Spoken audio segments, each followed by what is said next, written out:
Hello mga palangga, magbibake po tayo ngayon ng masarap na orange cake. Ito lang naman yung cake na nabake ko na umabot sa kabilang bahay ang amoy. Kaya hindi ka talaga makapag-deny kapag nanghingi yung marites mong kapitbahay.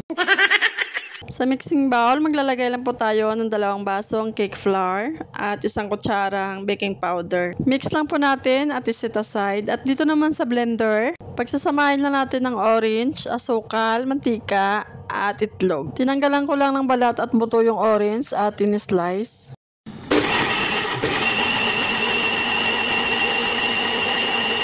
Blender lang natin ng 1 minuto at ibuhos natin sa flour mixture. Haluin natin ng maigi, saka ililipat natin sa baking pan.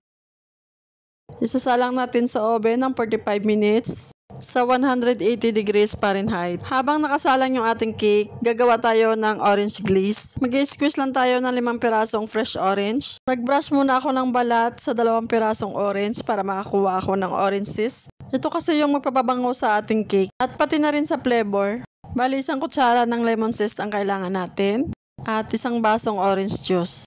Pagsamahin natin sa kawali itong asukal, orange juice at lemon zest. Isasalang natin sa mahinang apoy hanggang sa matunaw yung asukal. Saka natin patayin yung apoy at hintayin nating maluto yung ating cake. After 45 minutes, ito na yung ating binake na orange cake. Papaliguan natin ng orange glaze habang mainit. Hihintayin lang natin na ma-absorb ng cake yung binuhos nating orange glaze bago natin i-slice. At ito na mga langga, ready to serve na itong ating masarap na orange cake. Maraming salamat sa panonood!